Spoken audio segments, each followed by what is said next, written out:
Assalamualaikum warahmatullahi wabarakatuh. Kaifa halukum? Kaifa amsaitum? Kaifa asbahtum? Insyaallah asbahtum wa asbahtu bil khair. Alhamdulillah, pada kesempatan kali ini kita akan membahas pelajaran pertama untuk materi bahasa Arab dasar.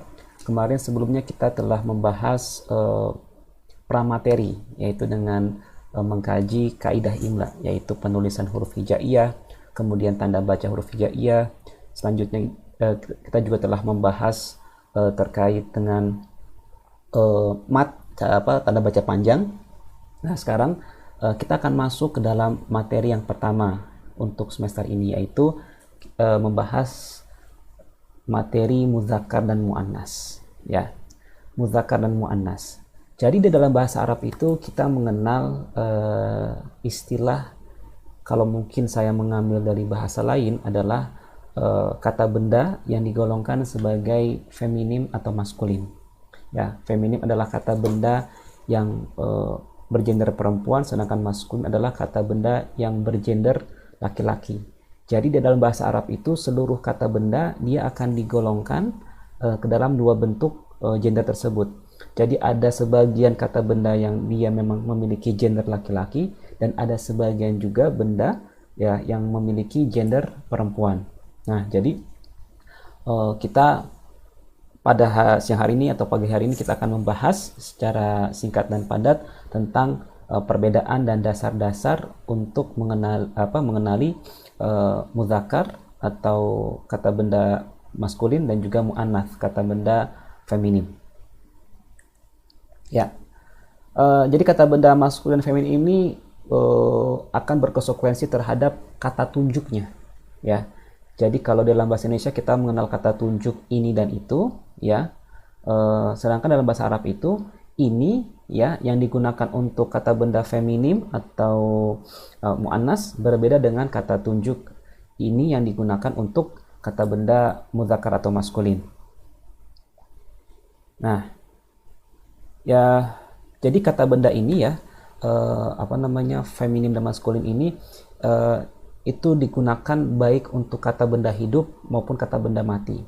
Kata benda mati adalah seluruh kata benda-benda yang dia tidak memiliki akal, ya, seperti meja, bangku, kemudian kasur, bantal. Nah, setiap kata benda tersebut pasti memiliki gender tertentu.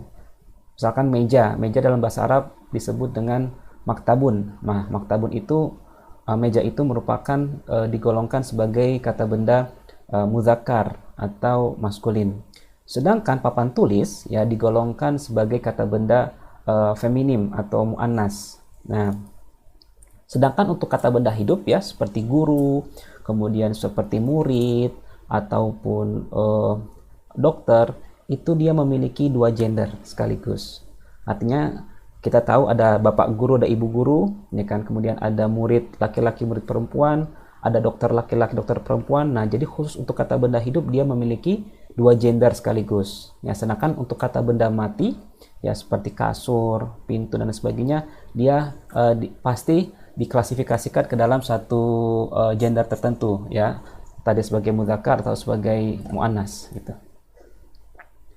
Nah, contoh yang pertama ya, kita akan masuk ke kata benda ya yang bergender maskulin atau disebut dengan muzakkar di dalam bahasa Arab.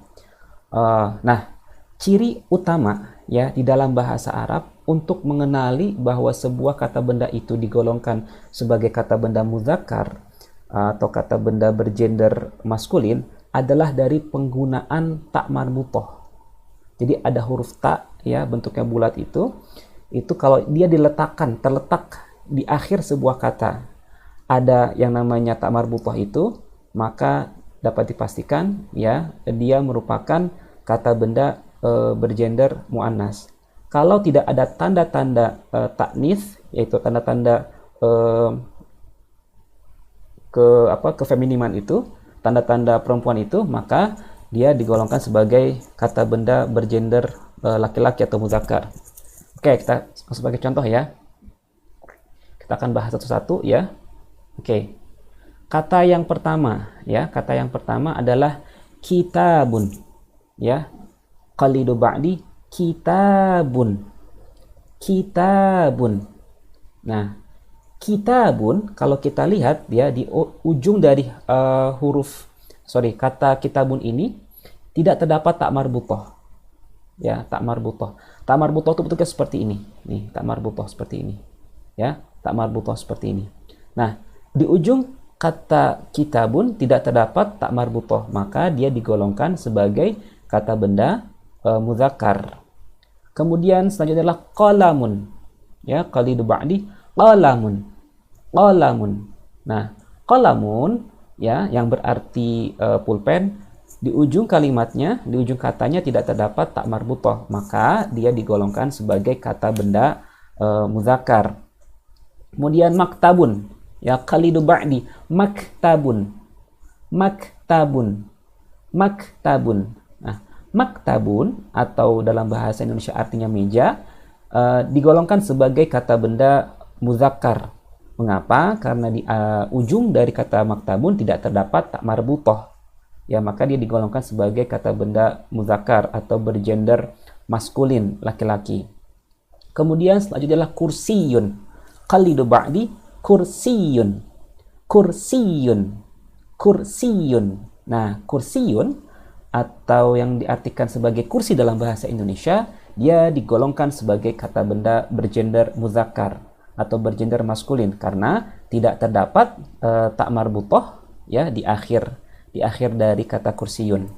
Kemudian yang terakhir adalah qirtasun. Qalidu ba'di qirtasun, qirtasun, qirtasun. Ya, sedikit mereview kalau kemarin saya bahas, ya. To di sini dibaca panjang. Mengapa? Karena setelah harokat fathah terdapat alif, ya, maka to di sini dibaca panjang. Qirtasun. Tidak boleh dibaca hanya qirtasun, tapi dia harus dibaca qirtasun. Nah, kalau kita lihat di akhir kata qirtasun tidak terdapat tak marbutoh, ya, tidak terdapat tak marbutoh. Maka qirtasun digolongkan sebagai, atau yang berarti kertas dalam bahasa Indonesia, digolongkan sebagai kata benda bergender laki-laki, ya. Nah, oke.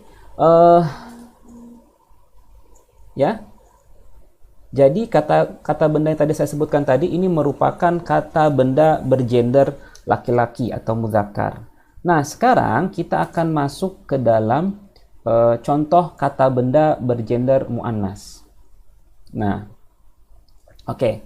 Jadi ciri utama dari kata benda muannas atau kata benda bergender perempuan adalah dia diakhiri dengan huruf tak marbutoh. Nah, huruf tak marbutoh ini bentuknya, ya, perlu diperhatikan adalah ada yang berbentuk seperti bulat seperti ini. Yang pertama nih, ya, dia berbentuk seperti bulat seperti ini. Ini adalah tak marbutoh kalau sebelumnya huruf pasif, ya, karena huruf pasif itu dia tidak bisa disambung dengan huruf setelahnya, maka huruf tak marbutohnya berdiri sendiri. Sedangkan kalau misalkan tak marbutohnya itu adalah sebelumnya huruf aktif, ya, huruf aktif, maka taknya berbentuk seperti ini, dia digantung atau bentuknya menyambung, ya, dengan huruf tak sebelumnya. Oke, yang pertama, ya, jadi jelas, ya, jadi kata benda muannas itu dicirikan dengan penggunaan tak marbutoh di akhir, ya, baik yang berbentuk seperti ini ataupun berbentuk seperti ini yang menyambung. Oke, kata yang pertama adalah sabburatun. Qalidu ba'di sabburatun. Ya, sabburatun. Saya biar ada artinya nih, biar kalian bisa lihat transliterasinya. Sabburatun. Qalidu ba'di sabburatun. Sabburatun artinya adalah papan tulis, ya. Kemudian yang kedua adalah kurrosatun. Qalidu ba'di kurrosatun. Kurrosatun. Kurrosatun atau artinya buku tulis, ya, dia digolongkan sebagai kata benda muannas karena di akhir katanya terdapat tak marbutoh, ya. Ingat-ingat teman-teman semua pelajaran yang kemarin mat, ya. Di sini abaknya dibaca panjang karena sebelumnya ada dhammah bertemu dengan waw sukun.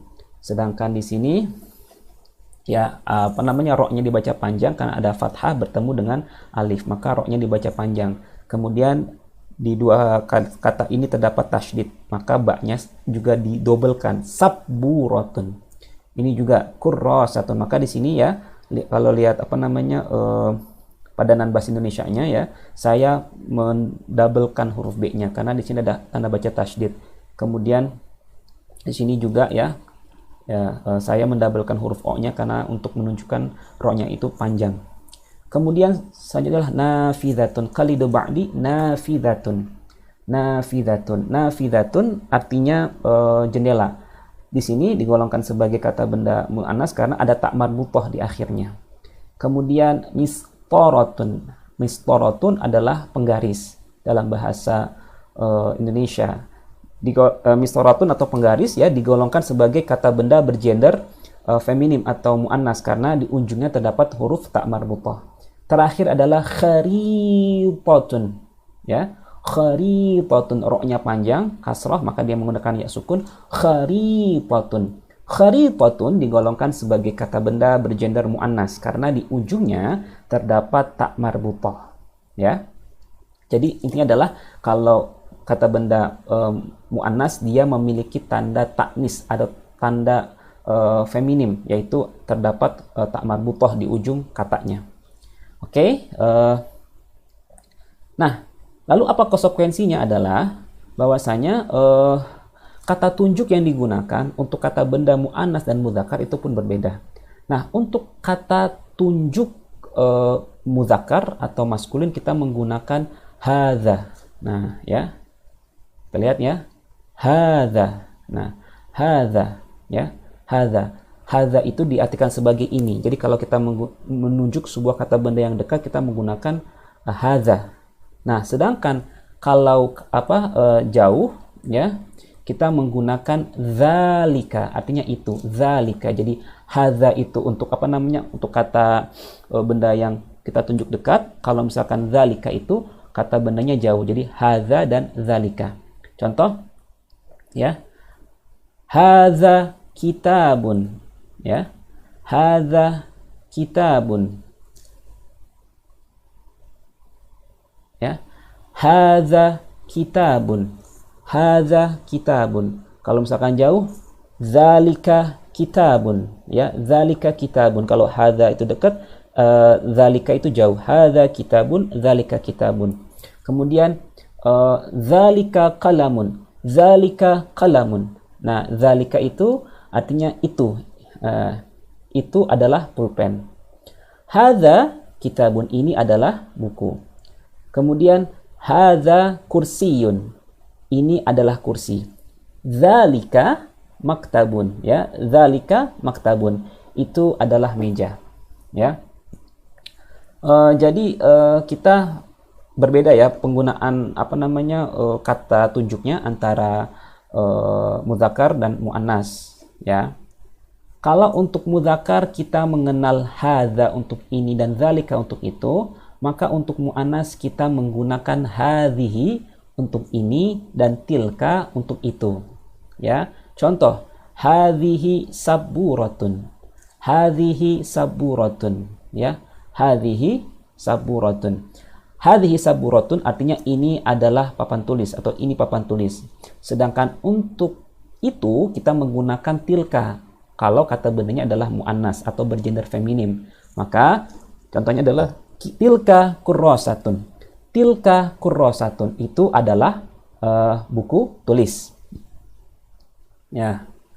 Nah, lalu bagaimana sih kita menggunakan apa namanya menggunakan hadza dan hadhihi atau zalika dan tilka di dalam sebuah kalimat sempurna? Nah, seperti kita ketahui ya, kalimat sempurna itu adalah sebuah kalimat yang harus terdiri dari subjek dan predikat.